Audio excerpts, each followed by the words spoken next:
តែដើម្បីបានជាគីមឈីរបស់សេនឈីពេញនិយមខ្លាំងម្ល៉េះនៅកូរ៉េបន្ទាប់ពីអ្នកទាំងអស់គ្នាបានឃើញពីរបៀបដែលគេធ្វើនេះហើយលោកអ្នកប្រកាសជាស្រឡាញ់ជាប់ចិត្តវាមិនខាតគ្រឿងផ្សំសំខាន់នៅក្នុងគីមឈីរបស់សេនឈីគឺស្ពៃទាំងនេះគឺត្រូវបានគេបញ្ជូនទៅតាមឡានទៅកាន់ម៉ាស៊ីនដែលកាត់វាជាពីរងាយស្រួលនៅក្នុងការប្រឡាក់បន្ទាប់មកស្ពៃទាំងនេះគឺត្រូវបានគេចាក់ចូលទៅក្នុងអាងទឹកប្រៃដើម្បីត្រាំវាក្នុងរយៈពេល3ម៉ោងដើម្បីឲ្យវាទន់និងបញ្ចេញជាតិទឹកនៅពេលដែលការត្រាំបានចប់សពគ្រប់ហើយបុគ្គលិកក៏បានផ្លាស់ទី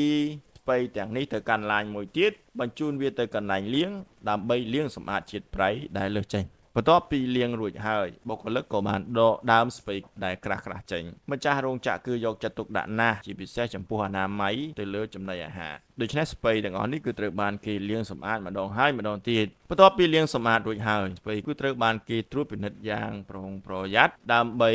រក្សានូវគុណភាពល្អឥតខ្ចោះស្ពៃដែលល្អបំផុតគឺត្រូវបានគេដាក់ចូលទៅក្នុងធុងយ៉ាងស្អាតឥឡូវនេះគឺដល់វេននៃដំណាក់កាលសំខាន់គឺការរៀបចំគ្រឿងទេសនេះហើយគឺជាអ្វីដែលធ្វើឲ្យគឹមឈីកូរ៉េពិតជាពិសេសណាស់ដំបូងគឺគេចាក់ម្ទេសកូរ៉េចូលទៅក្នុងម៉ាស៊ីនលាយហើយគេកិនវារហូតដល់ក្លាយទៅជាទឹកជ្រលក់និងមានក្លិនក្រអូបឈ្ងុយបន្ទាប់មកគេក៏បន្ថែមការ៉ុតហើយហាន់ជាសរសៃច្រើនលាយចូលគ្នានៅពេលដែលគ្រឿងទេសរួចហើយទឹកខ្ទឹមពណ៌ក្រហមគឺត្រូវបានគេលាបដោយប្រុងប្រយ័ត្នទៅលើស្ពៃនីមួយទឹកជ្រលក់ហឹរដ៏មានរសជាតិនេះគ្របដណ្ដប់ទៅលើស្ពៃយ៉ាងល្អឥតខ្ចោះហើយធ្វើឲ្យអ្នកចង់ភ្លក់ភ្លាមក៏ប៉ុន្តែនេះគឺមិនទាន់រួចរាល់នៅឡើយទេវាត្រូវការ